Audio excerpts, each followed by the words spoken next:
மத்தேயு சுவிசேஷம் 25ஆம் அதிகாரத்தின் தொடர்ச்சியை இன்றைக்கு நம்ம படிக்க போறோம். தாலந்து டேலண்ட் என்றால் என்ன? இந்த தாலந்து அப்படின்ற வார்த்தை எந்த மொழியிலுமே கிடையாதாம். தேவன் பெருக்க வேண்டும், மல்டிப்ளை பண்ணணும் அப்படின்னு சொல்லிட்டு சொல்றாரு இந்த உவமை மூலமா. எதற்காக கிடைக்கணும் அப்படின்னு சொல்லிட்டு நம்ம பிரயாசப்படணும். எப்படி ஆண்டவர் நம்மளை கூப்பிடணும்? உன் எஜமானுடைய சந்தோஷத்திற்குள் பிரவேசி அப்படின்னு அர்த்தம். அதனாலதான் ஆண்டவரையே குற்றம் சொல்றான். ஆண்டவர் கேட்க போகிறார், உங்களுக்கு ஒரு வாழ்க்கையை கொடுத்தேனே, அந்த வாழ்க்கையில இத்தனை திறன்களை கொடுத்திருந்தேன், நேரத்தை கொடுத்திருந்தேன், அதற்குரிய எல்லா காரியத்தையும் நான் கொடுத்திருந்தேனே, என்ன பண்ணீங்க? சோம்பேறிக்கு நியாய தீர்ப்பு என்ன? தாலந்து உவமையிலிருந்து நாம் என்ன கற்றுக்கொள்கிறோம்? சீஷர்களே, தேவன் உங்களுக்கு கொடுத்திருக்கிற இந்த விலையேற பெற்ற வாழ்க்கையை வீணாக்காதீர்கள். நம்ம இப்ப ஆயத்தப்படு அப்படின்ற தலைப்பின் கீழ படிச்சிட்டு இருக்கோம். இது எவ்வகையான ஆயத்தம்? இந்த செம்மறியாடுகள் என்று சொல்லும் பொழுது, வெள்ளாடு என்று சொல்லும் பொழுது, இந்த 7 ஆண்டு உபத்திரவ காலத்துக்கு பின்பாக யார் முதல்ல உயிரோடு இருக்கும்? அது பேர் தான் சின்ஸ் ஆஃப் ஒமிஷன். செம்மறியாடு வெள்ளாடு உவமையில் இருந்து நாம் என்ன கற்றுக்கொள்கிறோம்? இந்த மத்தேயு 25 அதிகாரத்தை படிக்கும் பொழுது 3 நிலையான அந்த ஆயத்தப்படுதலை நாம் பார்த்திருக்கோம். நம்மை ஆளுகை செய்கிற ராஜாவாய் இருக்கிற இயேசு கிறிஸ்துவின் இனிய நாமத்தில் உங்களை நான் வாழ்த்துகிறேன். நாம் தொடர்ந்து மத்தேயு சுவிசேஷத்தை படித்து கொண்டு வருகிறோம். மத்தேயு சுவிசேஷம் 25ஆம் அதிகாரத்தின் தொடர்ச்சியை இன்றைக்கு நம்ம படிக்க போறோம். இது எந்த பகுதியில் இருக்கிறது? மத்தேயு தன்னுடைய புத்தகத்துல மொத்தம் 5 பிரசங்கங்களை எழுதியிருக்கிறார்.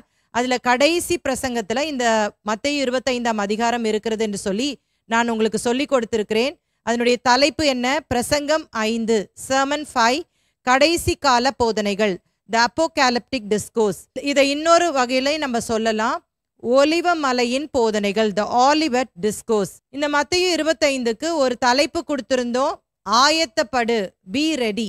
இதுல மொத்தம் 46 வசனங்கள் இருக்கிறது. இந்த மத்தேயு 25ஆம் அதிகாரத்துல மொத்தம் 3 உவமைகள் தான் இருக்குது. ஆகவே நம்ம எளிமையா படிச்சிடலாம் அப்படின்னு நான் சொன்னேன். இதுல போன வாரத்துல ஒரு உவமையை நம்ம படிச்சிட்டோம். மத்தேயு 25 1-13 வரைக்கும் 10 கன்னிகைகளின் உவமை, பேரபிள் ஆஃப் 10 virgins. கன்னிகைனா யாரு? அவங்க தான் ரட்சிக்கப்பட்டவர்கள். அவர்கள் எப்படி இயேசுவின் வருகைக்கு ஆயத்தமாகணும், அந்த எண்ணெய் குறையாம இருக்கணும் இப்படின்னு சொல்லி விளக்கமா நான் போன வாரத்துல உங்களுக்கு சொல்லி கொடுத்துட்டேன். இன்னைக்கு நம்ம அடுத்த பகுதியை படிக்க போறோம். மத்தேயு 25 14-30 வரைக்கும் தாலந்துகள் உவமை, பேரபிள் ஆஃப் டேலண்ட்ஸ். இந்த உவமையை நம்ம அடிக்கடி நம்முடைய வேத வாசிப்புல படித்திருப்போம். நிறைய சண்டே ஸ்கூல்ல இருந்து இந்த உவமையை நமக்கு நல்லா தெரியும். இதை நம்ம இப்ப என்ன அப்படின்னு சொல்லிட்டு தியானிக்க போறோம். வாசிப்போம். மத்தேயு 25 14 முதல். அன்றியும் பரலோக ராஜ்யம் புறதேசத்துக்கு பிரயாணமாய் போகிற ஒரு மனுஷன் தன் ஊழியக்காரரை அழைத்து தன் ஆஸ்திகளை அவர்கள் வசமாய் ஒப்பு கொடுத்தது போல் இருக்கிறது. அவனவனுடைய திறமைக்கு தக்கதாக ஒருவனிடத்தில் 5 தாலந்தும், ஒருவனிடத்தில் 2 தாலந்தும், ஒருவனிடத்தில் 1 தாலந்துமாக கொடுத்து உடனே பிரயாணப்பட்டு போனான். இந்த உவமையை நாம் வாசிக்கும் பொழுது, அந்த நாட்களிலே பொதுவாக எஜமான்கள் தங்களுடைய வேலைக்காரர்களுக்கு இப்படிப்பட்ட பணியை கொடுத்து விட்டு போவார்கள். எஜமான் வெளியூர் போகும் முன்பாக தன்னுடைய வீட்டிலே இருக்கிறதான வேலைக்காரர்களுக்கு தன்னுடைய பணத்தை பகிர்ந்து கொடுக்கிற வழக்கம் இருந்தது. வெளியூருக்கு போகும்போது காசு கொடுத்துட்டு, நீங்க எல்லாரும் அவங்கவுங்க பிஸ்னஸ் பண்ணுங்க, வியாபாரம் பண்ணுங்க, நான் வந்து உங்ககிட்ட கேட்பேன் அப்படின்னு சொல்லிட்டு போயிடுவார். இவர்கள் அவரவருடைய திறமைக்கு தக்கதாக அதை விருத்தியாக்கி எஜமான் வரும் பொழுது அதை திரும்ப கொடுப்பாங்களாம். அதை தான் இங்கே இயேசு உவமையாக சொல்லுகிறத பார்க்கலாம். இங்க 15ஆம் வசனத்திலே நாம் வாசிக்கிறோம், அவனவனுடைய திறமைக்கு தக்கதாக. இங்க எஜமான் என்ன கொடுக்கிறாரு? ஒருத்தனுக்கு 5 தாலந்து கொடுக்கிறாரு, ஒருத்தனுக்கு 2 தாலந்து கொடுக்கிறாரு, ஒருத்தனுக்கு ஒரே 1 தாலந்து தான் கொடுக்கிறார். சரியா? இப்ப என்ன நடக்குது இந்த இடத்துல? இந்த 5 தாலந்தை பெற்றவன் என்ன செய்யறான்? 16ஆம் வசனம், 5 தாலந்தை வாங்கினவன் போய் அவைகளை கொண்டு வியாபாரம் பண்ணி வேறு 5 தாலந்தை சம்பாதித்தான்.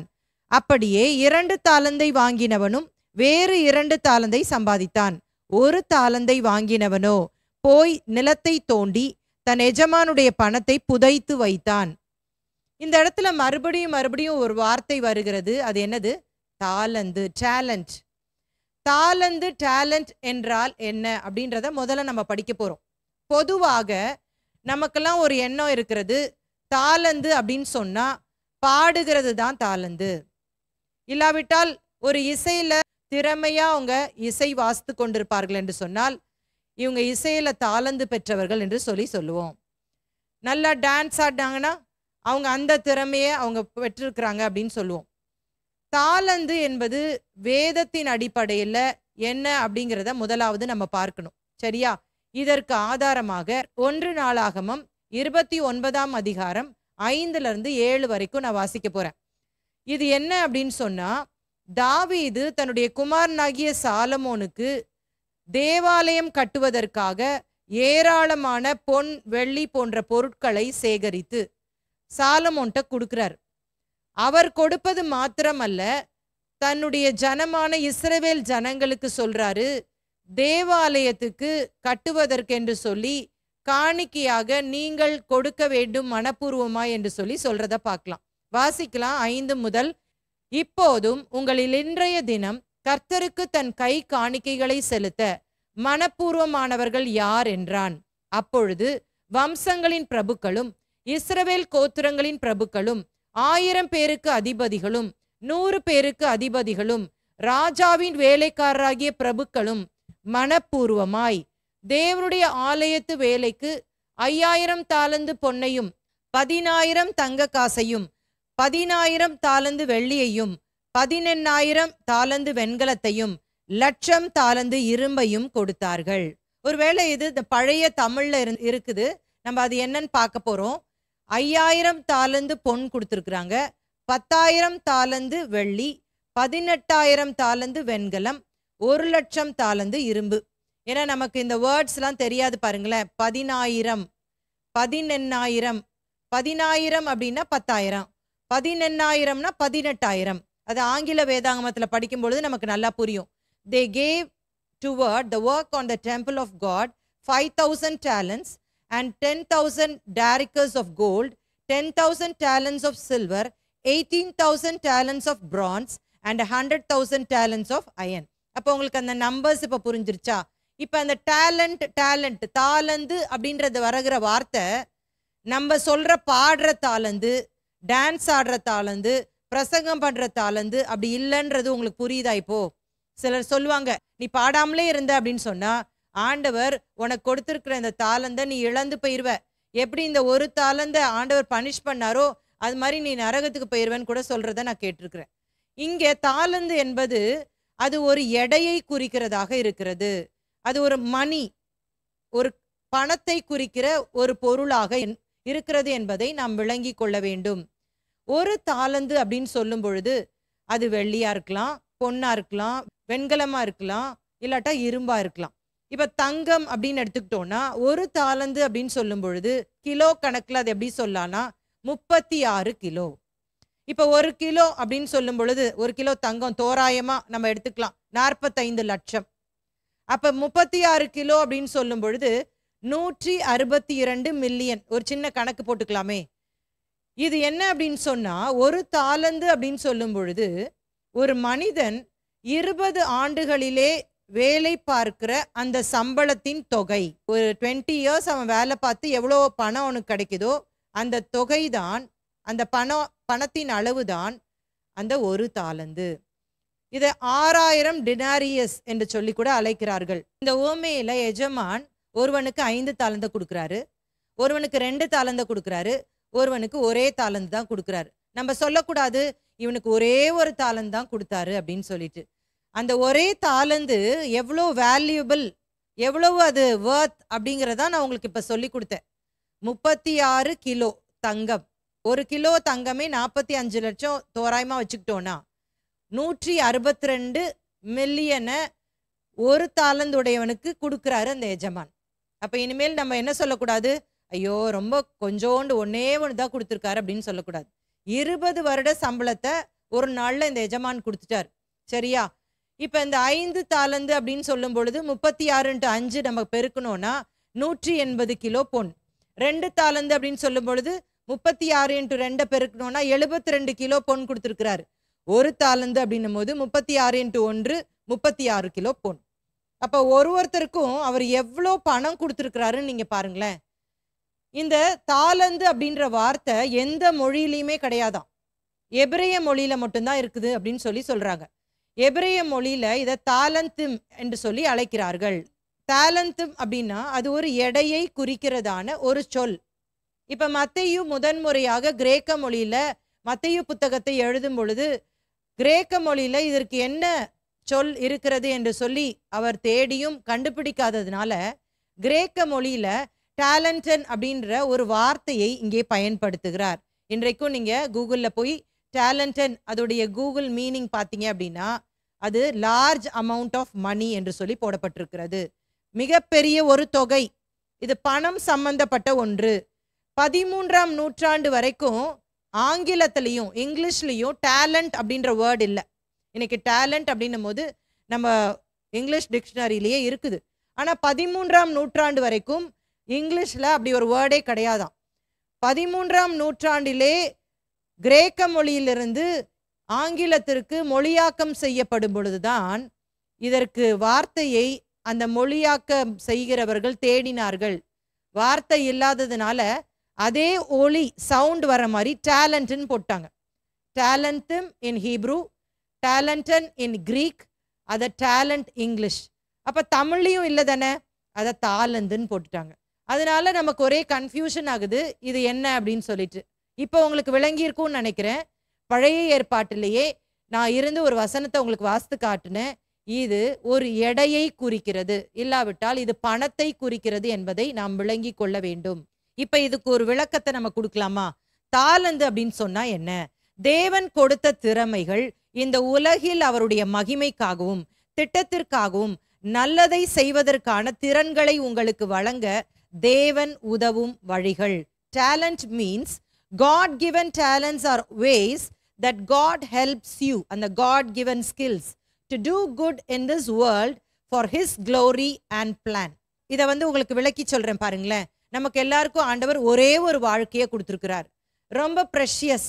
இந்த வாழ்க்கையில ஆண்டவர் ஏராளமான ரிசோர்சஸ், ஏராளமான பொருள்களை கொடுத்திருக்கிறார், ஏராளமான நேரத்தை கொடுத்திருக்கிறார், திறன்களை கொடுத்திருக்கிறார், கெப்பாசிட்டி கொடுத்திருக்கிறாரு, எல்லாமே கொடுத்திருக்கிறார், எபிலிட்டி எல்லாமே கொடுத்திருக்கார். இதெல்லாம் தேவனுடைய திட்டத்தின் அடிப்படையிலே தேவனுடைய மகிமைக்காக நாம் செய்வதுதான் இந்த தாளந்து என்று சொல்லி நாம் விளங்கி கொள்ள வேண்டும். இப்படி சொல்லலாம், தாளந்து என்பது ஒவ்வொருவருக்கும் தேவன் கொடுக்கிற அந்த நேரம், தேவன் கொடுக்கிற அந்த பணம், தேவன் கொடுக்கிற அந்த திறன், இதை எல்லாத்தையும் தேவன் பெருக்க வேண்டும், மல்டிப்ளை பண்ணணும் அப்படின்னு சொல்லிட்டு சொல்றாரு இந்த உவமை மூலமா. எதற்காக? தேவனுடைய ராஜ்யத்தின் விரிவாக்கத்திற்காக என்பதை நாம் மறந்துவிடக்கூடாது. டு க்ளோரிஃபை காட், அவரை மகிமைப்படுத்துவதற்காக இவைகள் பயன்படுத்தப்பட வேண்டும். அப்ப இந்த இடத்துல நம்ம ஒண்ணு நல்லா புரிஞ்சுக்கலாம், சோம்பலா இருக்கக்கூடாது. தேவன் கொடுத்திருக்கும் இந்த தாளந்தை பயன்படுத்த வேண்டும். இப்ப இந்த ஒரு தாளந்து என்பது குறைவானது இல்லைன்றத புரிஞ்சுக்கிட்டீங்களா? ஏன்னா அது 36 கிலோ தங்கம்னு சொன்னேன். நம்ம மணி வைஸ் சொன்னோம்னா 162 மில்லியன் பணம். அப்ப பாருங்க எவ்வளோ அமௌண்ட் ஆண்டவர் கொடுத்திருக்கிறார். அது போலதான் நம்முடைய வாழ்க்கையிலே ஒவ்வொரு நாளும் நமக்கு நிறைய தருணங்களை கொடுக்கிறார், திறன்களை கொடுத்திருக்கிறார், அதை செய்யக்கூடிய பலத்தை கொடுத்திருக்கிறார், பணத்தை கொடுத்திருக்கிறார். இவைகள் எல்லாம் தேவனுடைய திட்டத்திற்காக நாம் பயன்படுத்தி, தேவனுடைய ராஜ்யம் விரிவாக்கத்திற்காக நாம் பயன்படுத்தி, தேவனை மகிமைப்படுத்துகிறவர்களாக, இதை பெருக்குகிறவர்களாக, மல்டிப்ளை பண்ணுவதற்கு தேவன் எதிர்பார்க்கிறார் என்பதை இந்த தாளந்து உவமையின் மூலம் நாம் அறிந்து கொள்ளுகிறோம். வாசிக்கலாம். 25ஆம் அதிகாரம் 19 முதல்.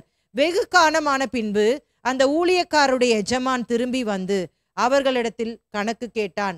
அப்பொழுது 5 தாளந்தை வாங்கினவன் வேறு 5 தாளந்தை கொண்டு வந்து, ஆண்டவனே, 5 தாளந்தை என்னிடத்தில் ஒப்புவித்தீரே, அவைகளை கொண்டு இதோ வேறு 5 தாளந்தை சம்பாதித்தேன் என்றான். அவனுடைய எஜமான் அவனை நோக்கி, நல்லது, உத்தமும் உண்மையும் உள்ள ஊழியக்காரனே, கொஞ்சத்திலே உண்மையாயிருந்தாய், அநேகத்தின் மேல் உன்னை அதிகாரியாக வைப்பேன், உன் எஜமானுடைய சந்தோஷத்திற்குள் பிரவேசி என்றான்.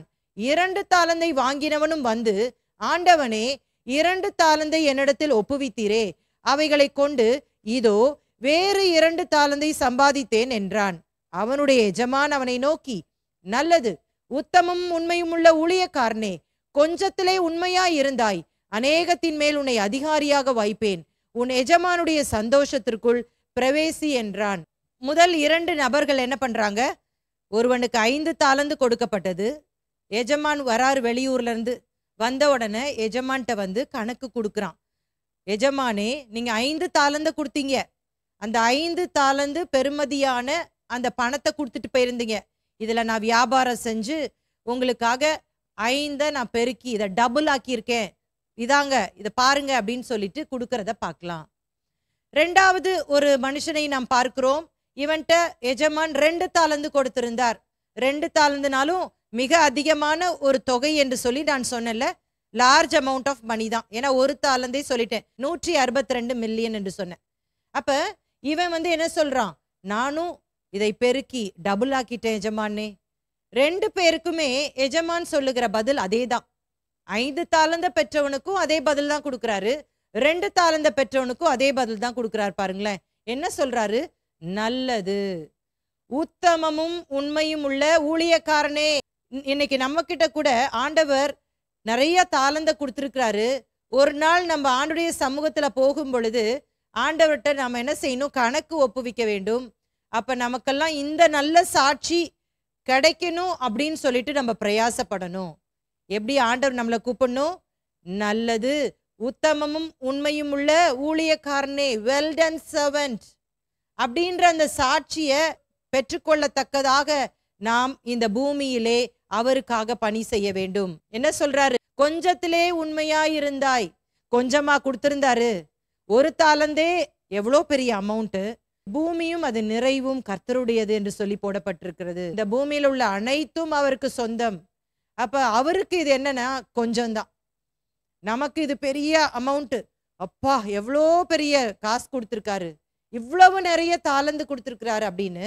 ஆனா அவருக்கு அது கொஞ்சம்தான். இங்க சொல்றாரு, கொஞ்சத்துல நீ உண்மையா இருந்தல்ல, அநேகத்தின் மேல் உன்னை அதிகாரியாக வைப்பேன். என்ன சொல்றாரு? ஒரு ஆசீர்வாதத்தை கொடுக்கிறாரு. உன் எஜமானுடைய சந்தோஷத்திற்குள் பிரவேசி. போப்பா, உன் எஜமானுடைய சந்தோஷத்திற்குள் பிரவேசி அப்படின்னா என்ன அர்த்தம்?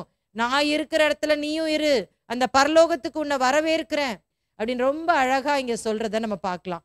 அதே காரியத்தை 2 தாலந்து கொடுத்தவனுக்கும் சொல்றத பார்க்கலாம். அப்ப இந்த உலகத்துல ஆண்டவர் நமக்கு எதை கொடுத்திருந்தாலும் நம்ம முறுமுறுக்க கூடாது. எனக்கு ஆண்டவர் இவ்வளவுதானே கொடுத்திருக்காரு, அவங்களுக்கு இவ்வளோ கொடுத்திருக்காரே, அது மேட்டர் கிடையாது. எவ்வளோ கொடுத்திருக்காரோ அந்த கொடுத்திருக்கிற அந்த காரியத்தை நீங்க பெருக்க வேண்டும். அதுதான் முக்கியம். ஒரு வாழ்க்கை எல்லாருக்கும் கொடுத்திருக்கிறாரா? ஜீவன் சுகம் பலன் கொடுத்திருக்கிறாரா? இதை வைத்து பணம் கொடுத்திருக்கிறாரா? பொருளாதார தேவைகள் எல்லாம் சந்திக்கப்பட்டிருக்கிறதா? வேலை கொடுத்திருக்கிறாரா? இதை நம்ம என்ன செய்யணும்? கர்த்தருடைய நாம மகிமைக்கென்று எல்லாவற்றையும் இதை விரிவாக்கம் செய்ய வேண்டும் என்பதை தான் இங்கே சொல்லப்பட்டிருக்கிறது. 24ஆம் வசனத்தை வாசிப்போம். ஒரு தாலந்தை வாங்கினவன் வந்து, ஆண்டவனே, நீர் விதைக்காத இடத்தில் அறுக்கிறவரும் தெளிக்காத இடத்தில் சேர்க்கிறவருமான கடினமுள்ள மனுஷன் என்று அறிவேன். இந்த ஒரு தாலந்த பெற்றவன் மேல முடியும் பொழுது உங்களுக்குலாம் பயங்கர கோவம் வந்துடும். பாருங்களேன், இவன் என்ன ஆண்டவர்கிட்ட பேசுறான் பாருங்க. ஆண்டவரை பார்த்து சொல்றான், நீர் விதைக்காத இடத்தில் அறுக்கிறவர், தெளிக்காத இடத்தில் சேர்க்கிறவர் அப்படின்னா இப்ப ஆண்டரை பார்த்து நீர் திருடன் என்று சொல்லி சொல்லுகிறான், நீர் அநியாயக்காரன் என்று சொல்லி சொல்றான், நீ மோசமானவன் அப்படின்னு ஆண்டவரை குற்றப்படுத்துறத பார்க்கலாம். கடினம் உள்ள மனுஷன் சொல்லிட்டு அவன் என்ன சொல்றான்னு பாருங்களேன். ஆகையால் நான் பயந்து போய். இவன் பயந்திருந்தானா இப்படி செஞ்சிருப்பானா? இல்ல, இது பயங்கர ஆக்டிங் தான் சொல்லணும். ஆகையால் நான் பயந்து போய் உமது தாலந்தை நிலத்தில் புதைத்து வைத்தேன், இதோ உம்முடையதை வாங்கி கொள்ளும் என்றான். சும்மாவா சொல்லியிருப்பான், இந்தாயா புடியா உன்னுடையது அப்படின்னு சொல்லி தூக்கி போட்டிருப்பான்னு நான் நினைக்கிறேன். பயங்கர திமிரு பிடிச்சவனா இருந்திருப்பான். அதனால்தான் ஆண்டவரையே குற்றம் சொல்றான். நீங்க என்னத்தை கொடுத்துட்டீங்க எனக்கு? ஒரே கஷ்டம் என் வாழ்க்கையில, ஒரு நிம்மதி கூட இல்ல, எனக்கு பணம் இல்ல, பொருள் இல்ல அப்படின்னு குறை பேசிக்கிட்டே இருப்பாங்க சிலர். இந்த ஒரு தாலந்தை பெற்றவனை போல அநியாயக்காரன், கடினமுள்ள மனுஷன் என்று சொல்லி ஆண்டவரே திட்டுகிற ஒரு கூட்டம் தான் இந்த ஒரு தாலந்தை பெற்றவன். இவன் என்ன பண்றானா, இந்த ஒரு தாலந்த அவன் பெருக்காமல் மற்றவங்களாம் செய்யறத மாதிரி அவன் மல்டிப்ளை பண்ணாம, ஆகையால் நான் பயந்து போய் உமது தாலந்தை நிலத்தில் புதைத்து வைத்தேன். கொஞ்சம் இமேஜின் பண்ணி பாருங்களேன். இவன் கிட்ட ஆண்டவர் ஒரு தாலந்த கொடுத்திருந்தார். ஒரு தாலந்து அப்படின்னா நம்முடைய கணக்குப்படி நான் என்ன சொல்லி கொடுத்தேன்? 36 கிலோ தங்கம். யாராவது 1 கிலோ தங்கம் பார்த்துருக்குமா? அதுவே நம்ம பார்த்ததில்ல. 1 கிலோ தங்கத்துடைய வேல்யூ தான் சொன்ன 45 லட்சம். 1 கிலோ தங்கமே தூக்குறது கஷ்டம். 36 கிலோ தங்கம். நம்மலாம் பார்த்துருக்கிறது அரிசி மூட்டை தான். இப்போ ஒரு அரிசி பேக் வாங்கணும்னு வச்சுக்கோங்களேன், 25 கிலோ அரிசி பேக்கை யாராவது ஒருத்தர் அப்படியே அலாக்கா தூக்கிட்டு போக முடியுமா? அப்போ அதை விட கூடுதலாக 36 கிலோ தங்கம் இது. இப்போ இதை எப்படி அவன் தூக்கிட்டு போய் புதைத்தான் அப்படின்னா என்ன அர்த்தம்? பூமியை தோண்டி, நிலத்தை தோண்டி தான் புதைச்சிருக்கணும்ல. புதைக்கும் போது பக்கத்து வீட்டுக்காரன்லாம் பார்க்காம இருந்திருக்கணும். அப்போ அவன் என்ன செஞ்சிருக்கணும்? அதை நைட்டு தான் செஞ்சிருக்கணும். இல்லைன்னா பக்கத்து வீட்டுக்காரன் அதை திருடிட்டு போயிடுவான். அப்போ என்ன, அவ்வளோ சிரமம் எடுத்து கஷ்டப்பட்டு அந்த பூமியை தோண்டி 36 கிலோவை தூக்க முடியாமல் போய் தூக்கி அதுக்குள்ளே வச்சு அதை மூடணும்னா எவ்வளோ கஷ்டப்பட்டிருப்பான். அதை விட என்ன செஞ்சிருக்கலாம்? அவன் போய் வேலை பார்த்திருக்கலாம். மற்றவர்கள் செய்தார்களே, வியாபாரம் செய்திருக்கலாம். 5 தாலந்து பெற்றவன் அதை ரெட்டிப்பாக 10 தாலந்த அவன் சம்பாதித்தானே. 2 தாலந்தை பெற்றவன் மேலும் 2 தாலந்தாக 4 தாலந்தை சம்பாதித்தானே. ஏன் இவனால முடியல அப்படின்னா, இவனுக்குள் இருந்த அந்த சோம்பேறித்தனம், சரியா, அந்த லேசினஸ் என்ன பண்ணிருச்சு? மற்றவங்களை குறை சொல்ல ஆரம்பிச்சிருச்சு. வாசிப்போம் தொடர்ந்து. அவனுடைய எஜமான் பிரதியுத்தரமாக, பொல்லாதவனும் சோம்பலுமான ஊழியக்காரனே. அழகா கூப்பிடுறார். நீ பொல்லாதவன், விக்கெட் சர்வன்ட், லேசி சர்வன்ட். நான் விதைக்காத இடத்தில் அறுக்கிறவன் என்றும் தெளிக்காத இடத்தில் சேர்க்கிறவன் என்றும் அறிந்திருந்தாயே. அப்படியானால் நீ என் பணத்தை காசுக்காரர் வசத்தில் போட்டு வைக்க வேண்டியதாயிருந்தது. அப்பொழுது நான் வந்து என்னுடையதை வட்டியோடே வாங்கிக் கொள்வேனே என்று சொல்லி அவனிடத்தில் இருக்கிற தாலந்தை எடுத்து 10 தாலந்து உள்ளவனுக்கு கொடுங்கள். உள்ளவன் எவனோ அவனுக்கு கொடுக்கப்படும், பரிபூர்ணமும் அடைவான். இல்லாதவனிடத்திலிருந்து உள்ளதும் எடுத்துக்கொள்ளப்படும். ஒரு நாள் நியாய தீர்ப்பு நாளிலே நாம் எல்லாரும் தேவனுடைய சிங்காசனத்துக்கு முன்பாக நிற்கும் பொழுது ஆண்டவர் கேட்க போகிறார், உங்களுக்கு ஒரு வாழ்க்கையை கொடுத்தேனே, அந்த வாழ்க்கையிலே இத்தனை திறன்களை கொடுத்திருந்தேன், நேரத்தை கொடுத்திருந்தேன், அதற்குரிய எல்லா காரியத்தையும் நான் கொடுத்திருந்தேனே, என்ன பண்ணீங்க அப்படின்னு கேட்கும் பொழுது, முதல் 2 ஊழியக்காரர்களை போல, எஜமானனே நீர் கொடுத்திருந்தீர், இவ்வளவாக நாங்கள் சம்பாதித்தோம் பாரும் என்று சொல்லி அவரிடத்துல கணக்கு ஒப்புவிக்கிறோமா? இல்லாவிட்டால் தேவனையே குற்றம் சாட்டுகிற 1 தாலந்து பெற்றவனை போல இருக்கிறோமா? கொஞ்சம் யோசித்து பாருங்க. சோம்பலாய் இருக்கக்கூடாது என்பதை இங்கே தெளிவாக தேவன் சொல்லுகிறதை பார்க்கலாம். எப்படிப்பட்ட நியாய தீர்ப்பை ஆண்டவர் அவனுக்கு கொடுக்கிறாரு?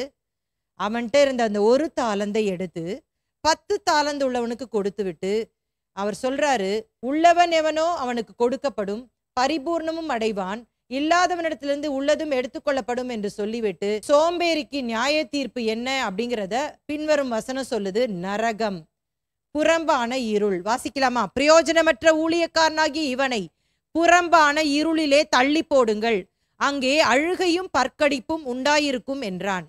ஆயத்தப்படு, பி ப்ரிப்பேர்ட் என்ற தலைப்பின் கீழே நம்ம இந்த பாடத்தை படித்து கொண்டு வருகிறோம்.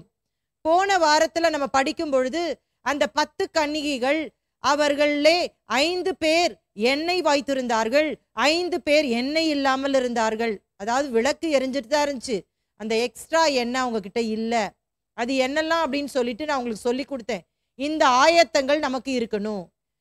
ஆனால் இந்த தாளந்துல இருந்து நம்ம என்ன கற்றுக்கொள்றோம்னா, நம்முடைய வாழ்க்கையை பிரயோஜனமுள்ள வாழ்க்கையாக பயன்படுத்த வேண்டும். நீங்க சொல்லக்கூடாது, நல்லா படிச்சேன், நல்லா வேலைக்கு போனேன், கோடி கோடியா சம்பாதிச்சு 10 வீடு கட்டிட்டேன், ஃபாரின் போனேன், இன்னும் நிறைய காரியங்களை சம்பாதிச்சேன், இப்படி நமக்காகவே சுயநலமா செஞ்சிட்டு இருக்கிறத ஆண்டவர் இங்க சொல்லல. இதை வச்சு நீ எனக்கு என்ன செஞ்ச, என்னுடைய ராஜ்யத்திற்கு நீ என்ன பண்ண, என்னுடைய ராஜ்யத்தின் விரிவாக்கத்திற்கு நீ என்ன பண்ண, இவ்வளவு தாளந்துகளை கொடுத்தேனே நீ என்ன பண்ண. அதுக்காக நான் சொல்லல நீங்க உலக வேலைக்கே போகக்கூடாது, எல்லாரும் நீங்க ஊழியம் செய்ய வந்துடணும் அப்படின்னு சொல்லல. அவரவர் வேலை செய்யும் பொழுதே கர்த்தருக்கென்று சொல்லி, அவருடைய ராஜ்யத்தின் விரிவாக்கத்திற்கென்று சொல்லி பணிகளை செய்ய வேண்டும், தேவனுடைய திட்டத்தின்படி நடந்து கொள்ள வேண்டும். என்ன காரியத்தை செஞ்சாலும் கர்த்தருடைய மகிமைக்காக செய்யணும், சோம்பலா இருக்கக்கூடாது என்பதை இந்த உவமை நமக்கு தெளிவாக விளக்குகிறது. ஆதியிலே தேவன் மனிதனை படைக்கும் பொழுது யோசிங்களேன் அந்த சம்பவத்தை. ஆதியிலே ஆதாமை படைத்து ஆண்டவர் ஏதேன் தோட்டத்துல வைத்து அவனுக்கு ஒரு வேலையை கொடுக்கிறார். ஏதேன் தோட்டத்தை உண்டாக்கிட்டு மனுஷன்ட்ட போய் நல்லா சாப்பிட்டு சாப்பிட்டு தூங்கு அப்படின்னு நான் சொல்றாரு. ஆதியாகமம் 2:15 பார்க்கிறோம். தேவனாகிய கர்த்தர் மனுஷனை ஏதேன் தோட்டத்திலே அழைத்து கொண்டு வந்து அதை பண்படுத்தவும் காக்கவும் வைத்தார். ஆண்டவருடைய பிரதான நோக்கம் நாம் வேலை செய்ய வேண்டும். அது மாதிரிதான் நம்மளை சிருஷ்டித்திருக்கிறார். சோம்பேறிகளாக அல்ல. நம்மளுக்கு கால் கைகள் எல்லாம் கொடுத்திருக்கிற ரீசன் என்ன? வேலை செய்ய வேண்டும். இன்னைக்கு இந்த சமுதாயத்தை பார்க்கும் பொழுது நிறைய வியாதிகள் வருகிறது தெரியுமா? டயபெட்டிக், பிளட் ப்ரெஷர், இன்னும் நிறைய ஹார்ட் டிசீசஸ், இருதய நோய்கள்லாம் வருதுல்ல. இதற்கெல்லாம் காரணம் என்ன தெரியுமா? நல்லா சாப்பிட்டு சாப்பிட்டு வேலையே செய்யாம இருக்கிறது. நீங்க ஒருவேளை சொல்லலாம், நான் கம்ப்யூட்டர் முன்னாடி 24/7 உட்காந்து வேலை பார்த்துட்டு இருக்கிறேனேன்னு சொல்லலாம். ஆனா உங்க மூளை மட்டும் தான் வேலை செய்யுது. உங்க கைகள் கால்கள் வேலை செய்தா? இல்லவே இல்லை. இன்னைக்கு டாக்டர் கிட்ட உடம்பு சரியில்லைன்னு நீங்க போனீங்கன்னா கேட்பாரு டாக்டர், வாக்கிங் போனீங்களா? வாக்கிங் போனாதான் இந்த வியாதி உங்கள்ட்ட இருந்து சரியா போகும். என்ன அர்த்தம் அதுக்கு? அன்றைக்கு ஆதாமை சிருஷ்டிக்கும் பொழுது தோட்ட வேலையை செய்யறதுக்காக அவன் கார்டனரா ஆண்டவர் வச்சாரு. என்ன கார்டனர்னா, நல்லா களைகளை பிடுங்கணும், கொத்தணும், எரு போடணும், தண்ணீர் பாய்ச்சணும், அந்த மிருகங்கள்லாம் வந்து அந்த செடியை சாப்பிடாம பாதுகாத்துக்கணும். பண்படுத்துகிற வேலை, காக்கிற வேலை, கைகளினால வேலை செய்யணும்னு ஆண்டவர் மனுஷனை படைச்சிருக்கிறார்.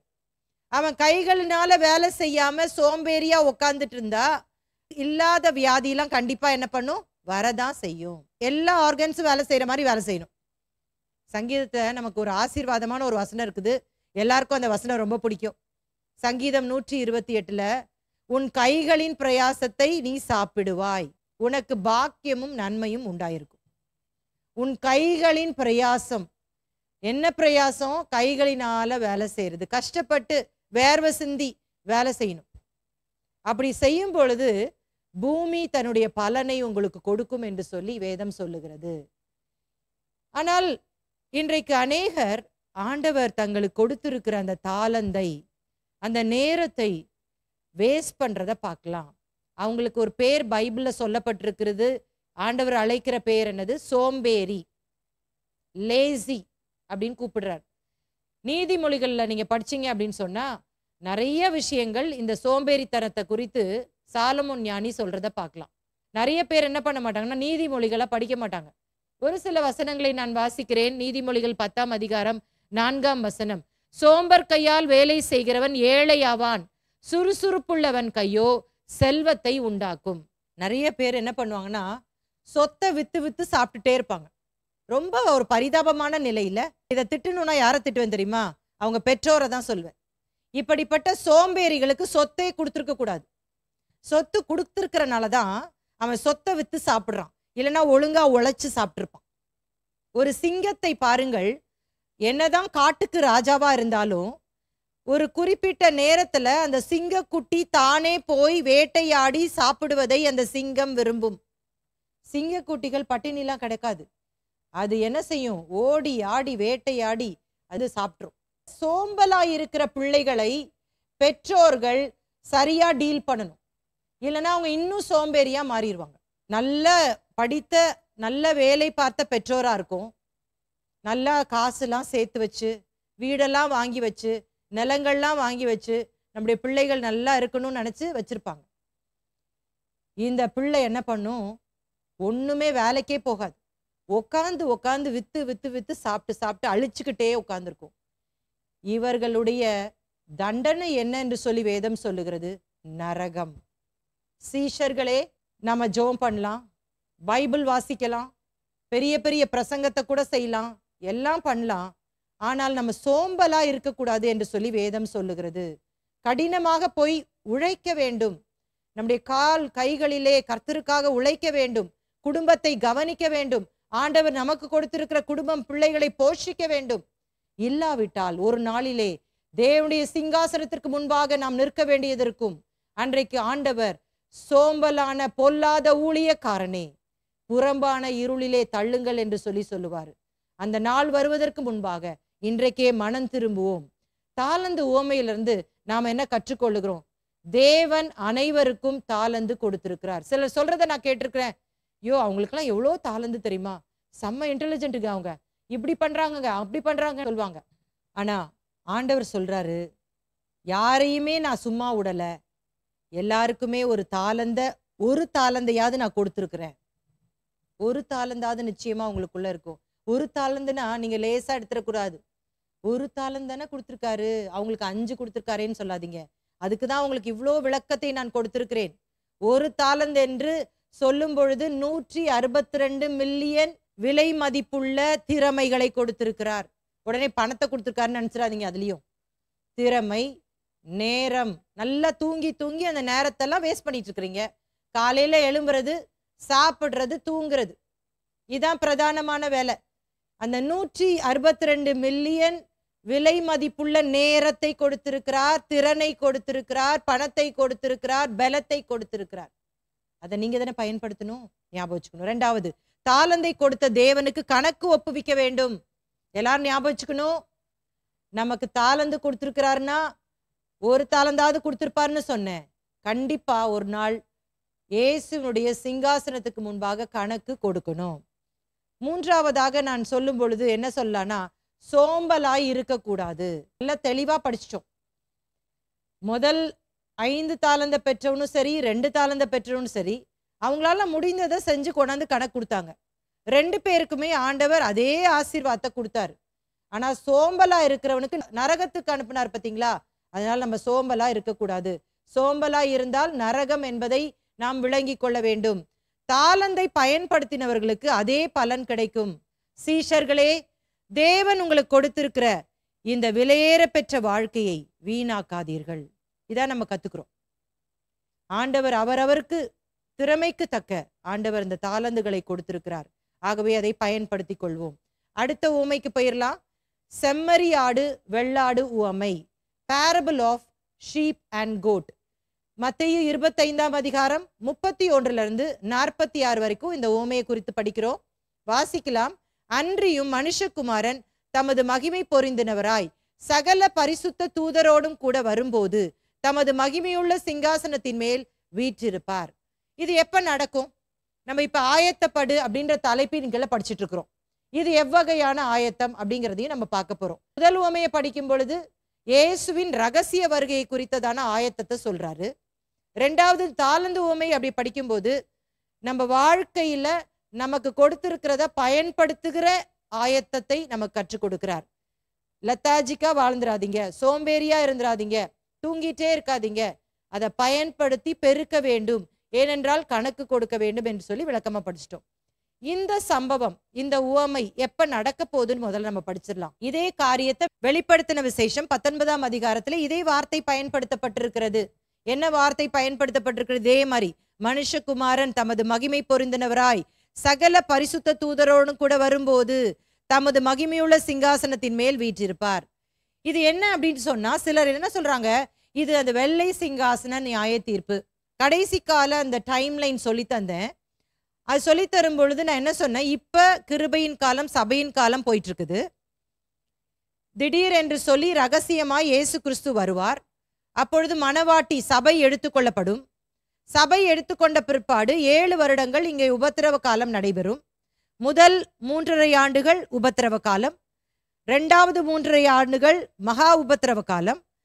அந்த 7 ஆண்டின் இறுதியிலே இயேசு பகிரங்கமாக இந்த பூமிக்கு அவர் வருவார். அவருடைய கால்கள் ஒலிவ மலையிலே பதிக்கப்படும். அந்த காரியத்தை தான் இந்த இடத்துல சொல்லப்படுகிறது. அதற்கு பிற்பாடுதான் அந்த 1000 வருட அரசாட்சி, 1000 வருட அரசாட்சிக்கு பிற்பாடு வெள்ளை சிங்காசன நியாய தீர்ப்பு. இந்த ஆர்டர் நீங்க மறந்துடக்கூடாது. அப்ப எந்த கட்டத்துல இந்த உவமை நடைபெறும் அப்படின்னு சொன்னா, 7 வருட உபத்திரவ காலத்திற்கு பின் 1000 வருட அரசாட்சிக்கு முன், அந்த 2த்துக்கும் இடையில நடைபெறுகிற ஒரு சம்பவத்தை தான் இங்கே உவமையாக இயேசு சொல்லி இருக்கிறார் என்பதை மறந்து போகக்கூடாது. இப்ப இந்த இடத்துல என்ன சொல்றார்? 32ஆம் வசனம். அப்பொழுது சகல ஜனங்களும் அவருக்கு முன்பாக சேர்க்கப்படுவார்கள். மெய்ப்பனானவன் செம்மறி ஆடுகளையும் வெள்ளாடுகளையும் வெவ்வேறாக பிரிக்கிறது போல அவர்களை அவர் பிரித்து, இந்த இடத்துல ஒரு காரியம் நடைபெறுகிறது. என்ன நடைபெறுகிறது? செம்மறியாடு வெள்ளாடு மேய்ப்பர்கள் பிரிப்பது போல அவற்றை பிரிக்கிறார் என்று சொல்லி சொல்லப்பட்டிருக்கிறது. பின்வரும் வசனங்களை நாம் வாசிக்க போகிறோம். இந்த செம்மறியாடுகள் என்று சொல்லும் பொழுது அவர்களை நீதிமான்கள், பரிசுத்தவான்கள் என்று சொல்லி சொல்லப்பட்டிருக்கிறது. வெள்ளாடு என்று சொல்லும் பொழுது அவர்கள் துன்மார்க்கர்கள் என்று சொல்லி சொல்லப்பட்டிருக்கிறது. இந்த அதிகாரத்தை வாசிப்போம்.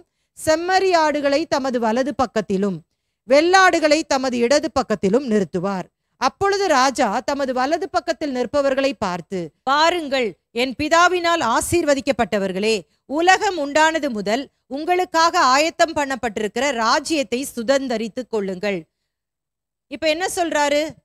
இந்த மெய்ப்பனை போல செம்மறியாட்டையும் வெள்ளாட்டையும் பிரிக்கிறார். செம்மறியாடு எங்க நிக்குது? வலது பக்கத்துல நிக்குது.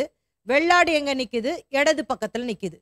வலது பக்கத்துல நிற்கிற அந்த செம்மறியாடுகளை பார்த்து, அந்த நீதிமான்களை பார்த்து சொல்றாரு, என் பிதாவினால் ஆசீர்வதிக்கப்பட்டவர்களே அப்படின்னு சொல்லி கூப்பிடுறார். பிளஸட். என்ன சொல்றாரு? பசியாயிருந்தேன், எனக்கு போஜனம் கொடுத்தீர்கள். தாகமாயிருந்தேன், என் தாகத்தை தீர்த்தீர்கள். அந்நியனாயிருந்தேன், என்னை சேர்த்து கொண்டீர்கள். வஸ்திரமில்லாதிருந்தேன், எனக்கு வஸ்திரம் கொடுத்தீர்கள். வியாதியாயிருந்தேன், என்னை விசாரிக்க வந்தீர்கள்.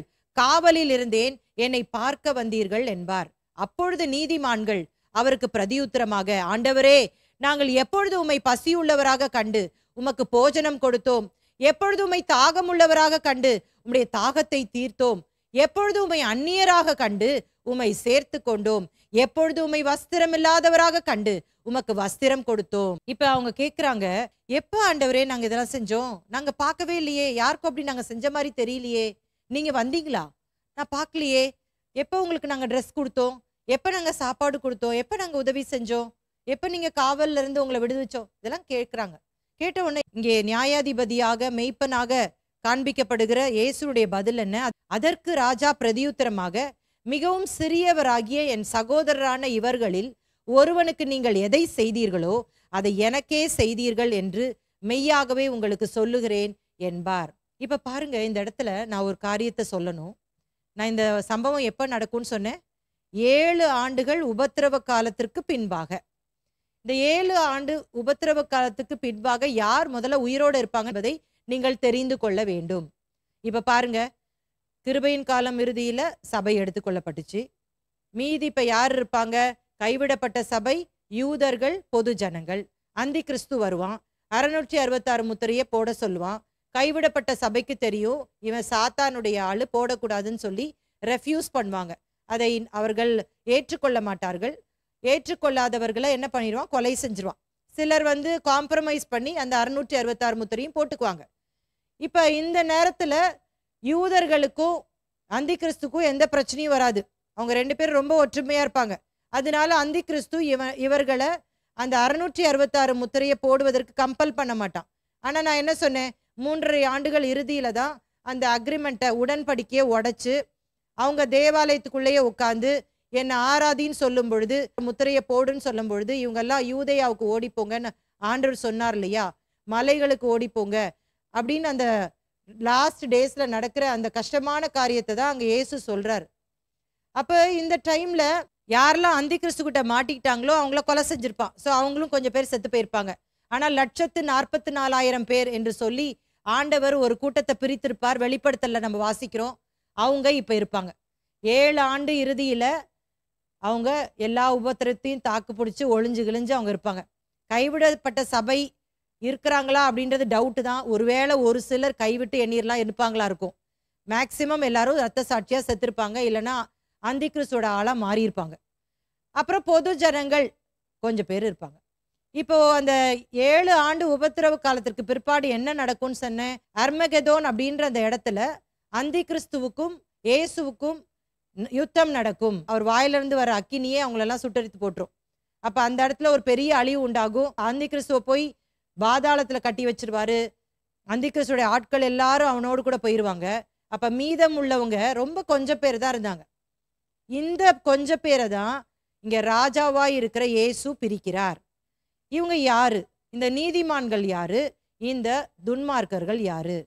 இந்த துன்மார்க்கர்களை பத்தி சொல்லும் பொழுது தொடர்ந்து வருகிற வசனத்தை வாசிப்போம். அப்பொழுது இடது பக்கத்தில் நிற்பவர்களை பார்த்து அவர், சபிக்கப்பட்டவர்களே, என்னை விட்டு பிசாசுக்காகவும் அவன் தூதர்களுக்காகவும் ஆயத்தம் பண்ணப்பட்டிருக்கிற நித்திய அக்கினியிலே போங்கள். பசியாயிருந்தேன், நீங்கள் எனக்கு போஜனம் கொடுக்கவில்லை. தாகமாயிருந்தேன், என் தாகத்தை தீர்க்கவில்லை. அந்நியனாயிருந்தேன், நீங்கள் என்னை சேர்த்து கொள்ளவில்லை. வஸ்திரம் இல்லாதிருந்தேன், நீங்கள் எனக்கு வஸ்திரம் கொடுக்கவில்லை. வியாதியுள்ளவனாயும் காவலில் அடைக்கப்பட்டவனாயும் இருந்தேன், நீங்கள் என்னை விசாரிக்கவில்லை என்பார்.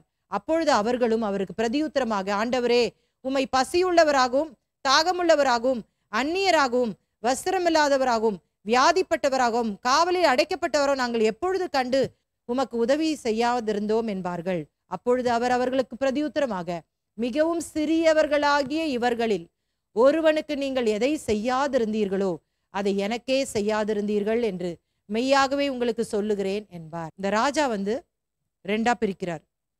வலது பக்கத்துல நிற்கிறவங்க பசியா இருந்த போது பசியை ஆற்றினாங்க, தாகமா இருந்த போது தாகத்தை தீர்த்தாங்க, வஸ்திரம் இல்லாத போது வஸ்திரத்தை கொடுத்தாங்க, ஹெல்ப் பண்ணாங்க. ஆனா இந்த இடது பக்கத்துல இருக்கிறவங்க அதை கண்டுகொள்ளவே இல்லை. வலது பக்கத்துல இருக்கிறவங்க அதனால ஆசீர்வதிக்கப்பட்டிருக்கிறாங்க. எஜமான் அவர்களை உலகம் உண்டானது முதல் உங்களுக்காக ஆயத்தம் பண்ணப்பட்டிருக்கிற ராஜ்யத்தை சுதந்திரித்துக் கொள்ளுங்கள்ன்ற ஆசீர்வாதத்தை பெற்றுக்கொள்றாங்க. ஆனா இந்த உதவி செய்யாதவர்களுக்கு என்ன சொல்லப்பட்டிருக்கிறது? சபிக்கப்பட்டவர்களே, என்னை விட்டு பிசாசுக்காகவும் அவன் தூதர்களுக்காகவும் ஆயத்தம் பண்ணப்பட்டிருக்கிற நித்திய அக்கினியிலே போங்கள். ஒரு நியாய தீர்ப்பு இங்க நடக்குது.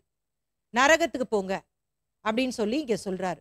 உதவி செஞ்சவங்களுக்கு ராஜ்யத்தை சுதந்திரமா கொடுக்குறாரு, உதவி செய்யாதவங்களுக்கு நரகத்துக்கே அனுப்பிடுறாரு. இவங்க யாரு அப்படின்னா, இந்த உபத்திரவ காலத்துல யூதர்களுக்கு மற்றவர்களுக்கு உதவி செய்த நபர்கள் தான் ஆசீர்வதிக்கப்பட்டவர்கள். கண்டுகொள்ளாம சுயநலமா வாழ்ந்தவங்க சபிக்கப்பட்டவங்க அப்படின்னு சொல்லி இங்க நம்ம புரிந்து கொள்ள வேண்டியது இருக்கிறது.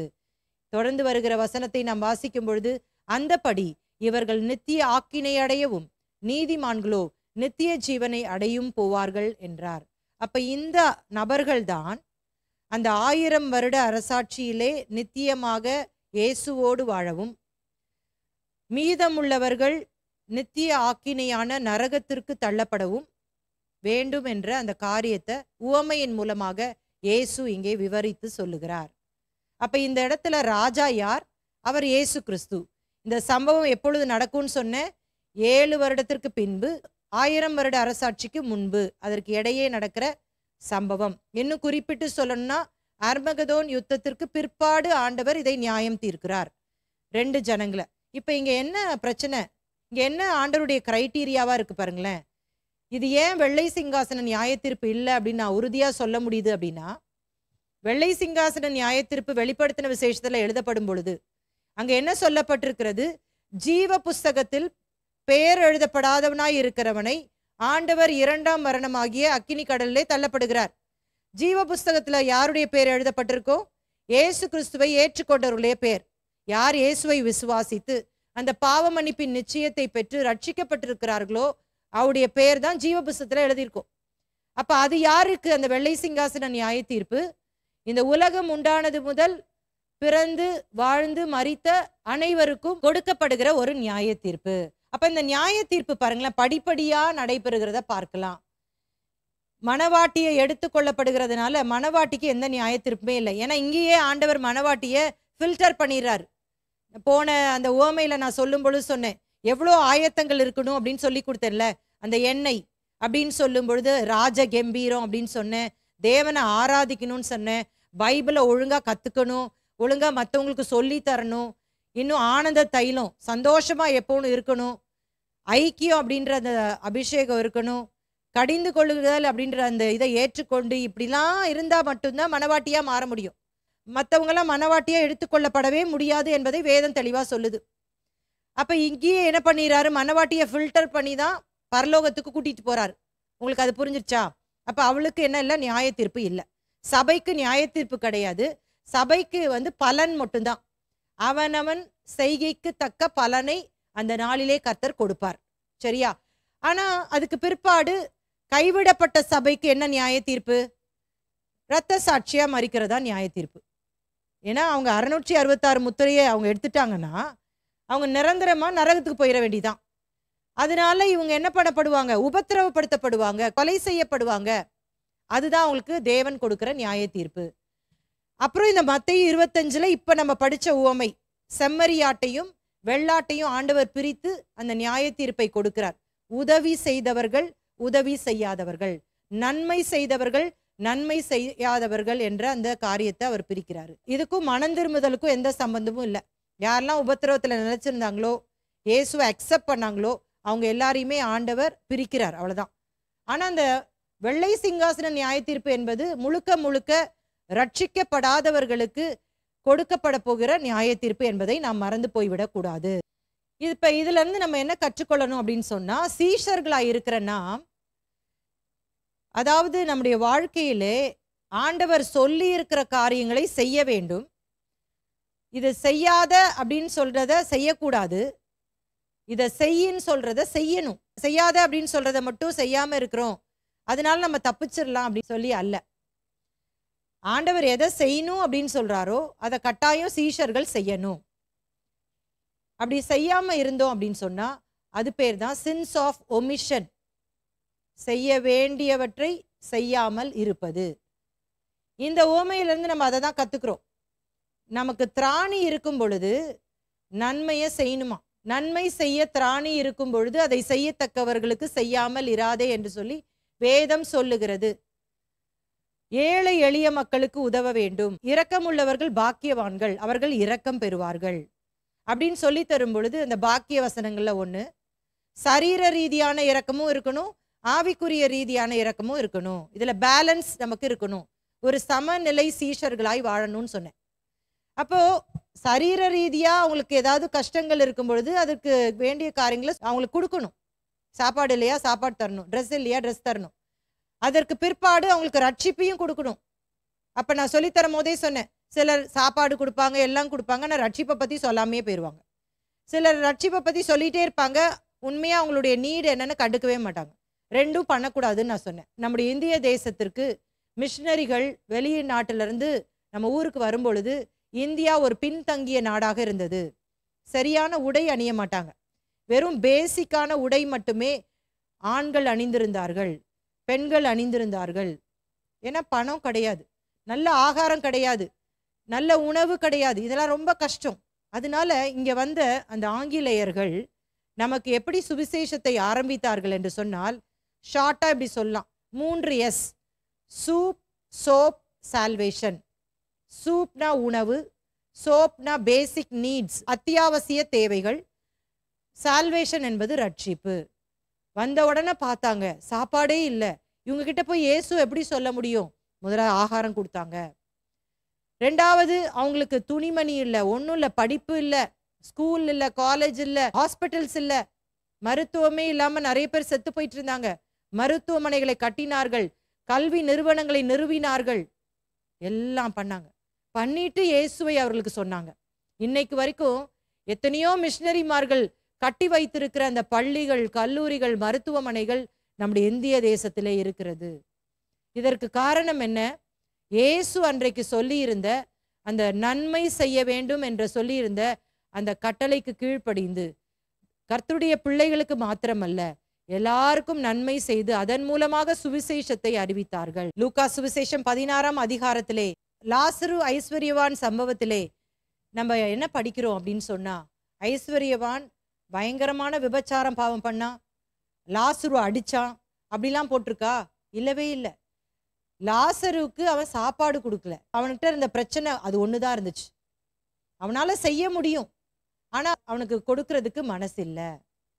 அப்ப செய்ய வேண்டியதை செய்யாம இருக்கிறது பாவம் அப்படின்றத இந்த உவமையின் மூலமாக நம்ம கற்றுக்கொள்றோம்.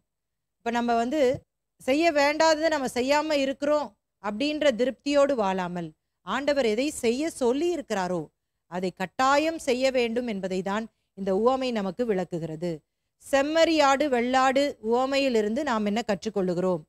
தேவையோடு இருக்கிறவர்களுக்கு உதவி செய்ய வேண்டும். ஏன்னா நீங்க நினைச்சிடக்கூடாது, இது ஏதோ நம்மளாம் செத்து போயிட்ட பிறகு எடுத்துக்கொள்ளப்பட்ட பிற்பாடு எப்பயோ நடக்க போற உவமை, இதை எதுக்கு இன்னைக்கு நான் படிக்கணும் அப்படின்னு நீங்க நினைக்கலாம் இல்லையா?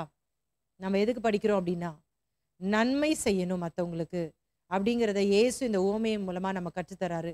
இன்னும் ஆழமா இதுல படிக்கலாம். செம்மறியாடு ஏன், அவருடைய குணாதிசயம் என்ன, வெள்ளாடு ஏன்னு சொல்லி இருக்கு, வெள்ளாடு குணாதிசயம் என்ன, அப்ப அதெல்லாம் நம்முடைய வாழ்க்கையில எது இருக்கணும் இருக்கக்கூடாது அப்படின்லாம் கூட படிக்கலாம். ஆனா பாடம் ரொம்ப நீண்டு போயிடும். அப்ப இது போதும் இன்னைக்கு. நம்ம என்ன இதுல இருந்து கத்துக்கிட்டோம் அப்படின்னா, எவ்வளவு தூரம் நம்ம மற்றவங்களுக்கு நன்மை செய்து அவர்களை தூக்கி விட முடியுமோ அவர்களை தூக்கி விட்டு அதன் மூலமாக சுவிசேஷத்தையும் அறிவித்து ரட்சிப்பை குறித்து அவர்களுக்கு சொல்ல வேண்டும் என்பதை மிக தெளிவாக நம்ம படித்திருக்கிறோம். அப்ப இந்த மத்தேயு 25 அதிகாரத்தை படிக்கும் பொழுது 3 நிலையான அந்த ஆயத்தப்படுதலை நாம் பார்த்திருக்கிறோம். முதல் நிலை அப்படின்னு சொல்லும் பொழுது அந்த எண்ணெய் அபிஷேகம் அப்படின்றது ஆயத்தம். 2வது நிலை அப்படின்னு சொல்லும் பொழுது நமக்கு ஒரு வாழ்க்கை இருக்குது. அந்த ஒரு வாழ்க்கையை நம்ம தேவனுடைய திட்டத்தின்படி, ஆணுடைய ஒத்தாசையின்படி, அவருடைய நாம மகிமைக்காக நம்ம எல்லாவற்றையும் செய்து நிறைவேற்றி ஆண்டவர்கிட்ட கணக்கு கொடுக்கணும். 3வதாக நம்மை சூழ்ந்திருக்கிற ஜனங்களுக்கு நம்மால் இயன்ற உதவிகளை செய்து ஆண்டவரை அதன் மூலமாக அறிவிக்க வேண்டும். இதை நீங்க வசனத்தோடு ஒப்பிட்டு நீங்க வாசிங்க, உங்களுக்கு நல்லா புரியும். இதன்படி நாம் ஆயத்தப்படும் பொழுது நிச்சயமாகவே அந்த பரலோக ராஜ்யத்தை நம்மால் சுதந்திரித்துக் கொள்ள முடியும். கண்களை மூடி ஜெபிக்கலாமா? அன்பும் இரக்கமுள்ள நல்ல தகப்பனே, இந்த மாலை வேளைக்காக ஸ்தோத்திரம். ஆண்டவரே, ஆயத்தம் என்ற தலைப்பின் கீழே அநேக காரியங்களை படிக்க ஆவியானவரே நீர் உதவி செய்திருக்கிறீர். இந்த ஆயத்தத்தை ஒவ்வொரு நாளும் நாங்கள் செய்வதற்கு நீங்க எங்களை உந்தி தள்ளும்படியாய் ஜெபிக்கிறோம். அவ்வப்போது நாங்கள் திசை மாறி போகும் பொழுது எங்களுக்கு நீங்க எச்சரிப்பை தந்து சரியான பாதையில வழிநடத்தி செல்ல வேண்டும் என்று சொல்லி நாங்கள் ஜெபிக்கிறோம். இதை கேட்டுக்கொண்டிருந்த ஒவ்வொருவரையும் கர்த்தர் ஆசீர்வதியும்.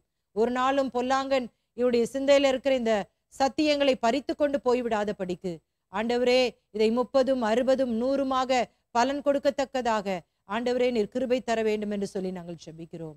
உமக்கே நாங்கள் எல்லா மகிமையும் செலுத்துகிறோம். இயேசுவின் மூலம் ஜெபம் கேளும் எங்கள் ஜீவன் உள்ள நல்ல தகப்பனே, ஆமேன். கர்த்தர் உங்களை ஆசீர்வதிப்பார். மத்தேயு சுவிசேஷத்துடைய கடைசி பாடத்தை படிக்க போகிறோம். இந்த பிரசங்கம் முடிந்து விட்டது என்பதற்கு அடையாளமாக மத்தேயு இந்த ஒரு வார்த்தையை பயன்படுத்துவார்ல, இந்த பஸ்கா நாளன்று நான் அடிக்கப்பட போகிறேன் என்பதை மறுபடியும் கூட உறுதிப்படுத்துகிற வகையிலே சொல்லுகிறதை நாம் பார்க்கலாம். யூதர்களுக்கு ஆண்டவர் 7 விதமான பண்டிகைகளை கொடுத்திருக்கிறார். இயேசு கிறிஸ்து அவர் எப்படி மரிக்க வேண்டும் என்று சொல்லி வேதம் சொல்லுகிறது. இங்க ஏன் குஷ்டரோகியா இருந்த சீமோன் அப்படின்னு போட்டிருக்குன்னா, இந்த தைலம் அப்படின்னு சொல்லும் பொழுது அன்றைக்கு நம்ம பார்க்கும் பொழுது இதனுடைய வர்த் என்ன, ஆனால் தேவனுக்காக எதையாவது நாம் செய்கிறோமா?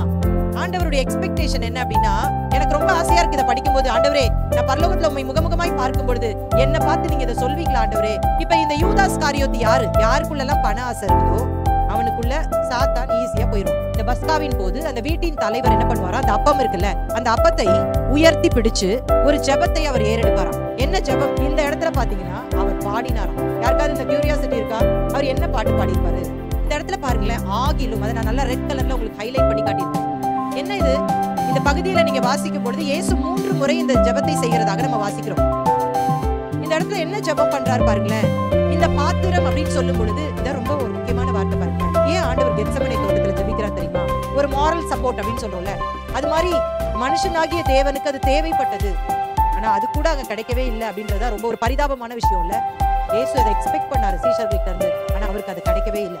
இப்ப இயேசுவை ஏன் காட்டி கொடுக்கணும்?